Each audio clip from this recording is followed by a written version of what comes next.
అందుకనే చాలా యూనివర్సిటీస్ ఏమండి అనవసర తగాదాలకు పోకండి, అనవసర విషయాలకు పోకండి అని ఇస్తే సార్ దానికి కమింగ్ టు చేస్తున్నారు. ఒకసారి మనం ఈ ఫస్ట్ ట్రాక్ కోర్టు గురించి మాట్లాడదాం, ఈ సంబంధించినటువంటి పేపర్ లీకేజ్ల గురించి మాట్లాడదాం. వాస్తవానికి ఈ లీకేజ్లకు సంబంధించినటువంటి చట్టాల గురించి మాట్లాడితే 2024 వరకు ఈ లీకేజ్లకు సంబంధించి ఎట్లాంటి చట్టం కూడా లేదు. సో ఏవైతే ఆల్రెడీ ఉన్నటువంటి చట్టాలు ఉన్నాయో, కొన్ని చీటింగ్ సంబంధించినటువంటి కానీ లేదంటే ఫోర్జరీకి సంబంధించినటువంటి కేసులు ఏవైతే ఉన్నాయో, భారత శిక్షా స్మృతిలో ఉన్నటువంటి 420, 120B లేదంటే 467, 471 కింద ఉన్నటువంటి సెక్షన్లు వాటి కిందనే కేసులు నమోదు చేసేవారు. బట్ దీంట్లో కూడా లొసుగులు ఉన్నాయి. సో వీటిని కూడా ఉపయోగించి అంటే దీనిలో కొన్ని గ్యాంగ్స్టర్ చట్టాలు కూడా తీసుకురావడం జరిగింది, వాటి కింద కూడా కేసులు కట్టడం జరిగింది. సో వీటిల్లో కూడా లొసుగులు ఉన్నాయి, ఇవి కూడా పెద్ద కఠినంగా ఏం లేవు. దీంట్లో కూడా బెయిల్స్ తీసుకొని బయటకు వచ్చినటువంటి సందర్భాలు కూడా ఉన్నాయి. 2002 నుంచి 2025 వరకు పేపర్ లీకేజ్ జరిగినటువంటి కేసుల్లో కేవలం చాలా వేళ్ల మీద లెక్క పెట్టుకునేటువంటి వ్యక్తుల మీద మాత్రమే కేసులు అయినాయి. ఆల్మోస్ట్ 2 కేసుల్లో మాత్రమే ఇప్పటికి శిక్షలు పడ్డాయి. 45 పేపర్ లీక్ అయితే అంటే 2 ఉన్నాయి. ఇప్పుడు అక్విటల్ శాతం తక్కువ ఉంది. నిజంగా భారతదేశంలో అన్ని చాలా నేరాలు జరుగుతున్నాయి, నేరాల మీద కేసులు పెడుతున్నారు. అక్విటల్ శాతం 10-12% మించలేదు అంచనా. అంటే మొత్తం పోలీస్ స్టేషన్ ఎత్తేద్దాం అంటున్నాం. ఎందుకంటే ఇది ఇప్పుడు సమస్యకు పరిష్కారం కావన్నా, సమస్యకు వర్ణన కావన్నా వీళ్ళు ఏమంటున్నారంటే నిజంగా 2-3 కేసుల్లో మాత్రమే శిక్షలు పడ్డాయి. మిగతా దాన్ని పడకపోవడానికి కారణం ఏంటంటే, ఒకటి కోర్టులో జాప్యం. ఇప్పుడు ఫాస్ట్ ట్రాక్ కోర్టులు మంచి మార్గం పడతారు. రెండోది ఏంటంటే మీరన్న తప్పుడు సెక్షన్ పెట్టడం. అక్కడ ఇప్పుడు పోక్సో కేసు ఎట్లా ఉందో, సెక్షన్ అభయ చట్టం ఎట్లా ఉందో అట్లా దీన్ని చట్టం చేయాల్సిన అవసరం ఉంది. అది చేయాలని కోరుతున్నాం. పార్లమెంట్ లో చర్చ జరగాలని చట్టం చేయాలని లేకుండా బజార్లో చర్చ చేయాలని, బజార్లో కొట్లాడ కావాలన్నా కదా. ఇప్పుడు ఏమైందంటే అసలు సంగతి పోయి కొసరు మిగులుతుంది అంటున్నాడు. ఇప్పుడు విధంగా చెప్పాలంటే ధర్మేంద్ర ప్రధాన్ రాజీనామా అనేది చాలా కొసరు అంశం అంటున్నాడు. ఆయన రాజీనామా చేస్తే మొత్తం పోయిన ప్రాణాలు తిరిగి రావు. కానీ నైతిక బాధ్యత వహించి రాజీనామా చేయమని నేను కోరుతున్నా. ఇప్పుడు ఒక ధర్మేంద్ర ప్రధాన్ చుట్టే రాజకీయం జరుగుతున్నప్పుడు కనీసం శాఖ మార్చండి. అంటే ఈ ధర్మేంద్ర ప్రధాన్ రాజీనామాను ఎందుకు పట్టుబడుతున్నారు అంటే, సెక్షన్లు వీక్ గా ఉన్నాయి. ఎందుకంటే గతంలో లీక్ అయినటువంటి కేసుల్లో అందరికీ బెయిల్స్ వచ్చినాయి. గతంలో స్టేషన్ మాస్టర్ సంబంధించినటువంటి ఎగ్జామ్ జరిగితే ఒక్కరోజు ముందు పేపర్ లీక్ అయిందన్నటువంటి వార్త తెలిస్తే ఎగ్జామ్ రద్దు చేస్తే ఇంకొక సంవత్సరం తర్వాత ఎగ్జామ్ని కండక్ట్ చేశారు. బట్ ఆ కేసులో నిందితులైనటువంటి వాళ్ళు అందరూ కూడా బెయిల్లోనే ఉన్నారు. ఇప్పటికీ ఆ కేసులు ఇంకా విచారణలోనే ఉన్నాయి. అందుకనే జాప్యం మొన్న చూసాం. ఒక పోక్సో కేసులో తక్కువ సెక్షన్, చిన్న సెక్షన్ పెట్టడం వల్ల ఆ నిందితుడు బయటకు వచ్చి పోలీస్ స్టేషన్ బెయిల్ పొంది కోర్టుకు పడి 6 చంపాడు. వాడి పెళ్ళ పిల్లలు చంపుకున్నాడు. వాడి పోక్సో అమ్మాయి తల్లిని అమ్మమ్మని చంపాడు. చూసింది కదా. ఒక బెయిల్ అంటే ఒక నేరస్తుడు బయటకు వస్తే ఇంత జరుగుతుంది. అంతేందుకు ఇప్పుడు లీక్ లో కూడా గతంలో తెలంగాణలో పేపర్ లీక్ చేసిన సంస్థ పేరు మార్చుకొని వస్తే దానికి అక్కడ కాంట్రాక్ట్ ఇచ్చిందట కదా. అదే నేనేమంటున్నా అంటే యూపీపీఎస్సీ ఎగ్జామ్స్ లో ఇప్పటిదాకా లోపం జరుగుతలేదు కదా. అట్లా అదే పద్ధతిలో ఎందుకు జరుపుతలేరు అంటే ఖచ్చితంగా దీని వెనక చాలా ఉన్నాయి. నేరస్తులు అసలు పాత్రధారులు వేరు, సూత్రధారులు వేరు. సూత్రధారులు రాజకీయంలో ఉన్నారు. అందుకనే మన ధర్మేంద్ర ప్రధాన రాజీనామాను కోరుతున్నాను. జ్ఞానం ఉన్న ప్రభుత్వం అయితే ఏం చేస్తే ఇన్ని ఆరోపణలు వచ్చినప్పుడు ఆయన పక్కన పెడుతుంది. పక్కన పెడితే నేరం ఒప్పుకున్నట్టే, తప్పు చేసినట్టే. ఇప్పుడు మీరు అన్నారు కదా, కిషన్ రెడ్డి గారితో సహా అందరూ ఏమంటున్నారు, ప్రధానమంత్రితో సహా ఏమంటున్నారు, తప్పు జరిగింది సవరించుకుంటాం, తప్పు జరిగింది ఇక ముందు జరగకుండా చూద్దాం అంటున్నారు. తప్పు జరిగింది.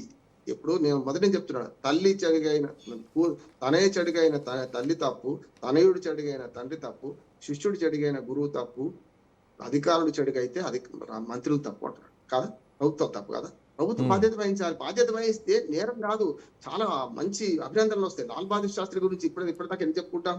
10 మంది మంత్రులు అప్పటిదాకా దాదాపు 90s దాకా రాజీనామాలు చేసిన వాళ్ళు ఎందుకు చెప్పుకుంటాం మనం?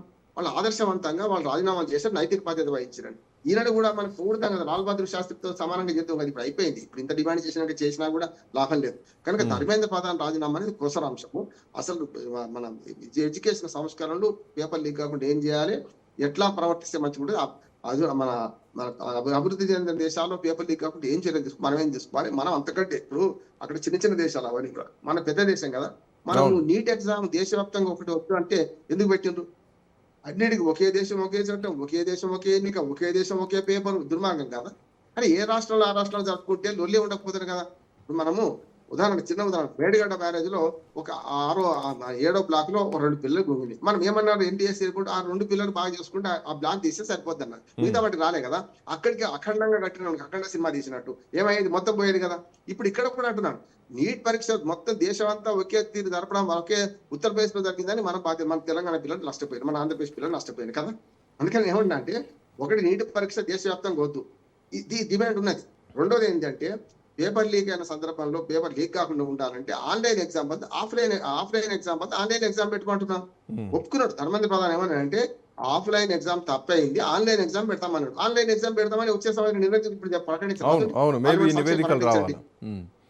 బట్ సార్ ఇప్పుడు అంటే గత చరిత్ర చూసుకుంటే సార్ ఎక్కడ కూడా నిందితుల మీద కేసు అయింది లేదు, ఎక్కడ కూడా వీళ్ళు నష్టపరిహారం కట్టింది లేదు, పెనాల్టీ కట్టింది లేదు, వీళ్ళు 5 ఏళ్ళు 10 ఏళ్ళు జైల్లో ఉన్నది లేదు. గతంలో అఖిలేష్ యాదవ్ ప్రభుత్వంలో కూడా ఉత్తరప్రదేశ్లో ఇదే జరిగింది. ఆయన ప్రభుత్వంలో యూపీఎస్సీ ప్రిలిమినరీ ఎగ్జామ్ దర్యాప్తు ఇంకా నడుస్తూనే ఉంది, ఇంకా అసంపూర్తిగానే ఉంది.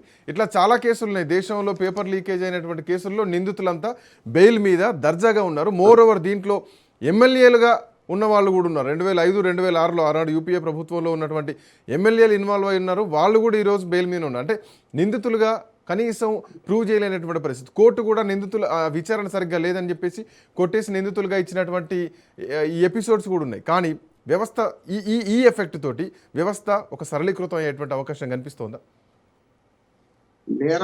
నేరమయ రాజకీయాలు, దొంగ చీకటి ఒకటి. రాజకీయ నాయకులు నేరస్తులు ఇద్దరు కలిపి దొంగతనం చేస్తున్నారు.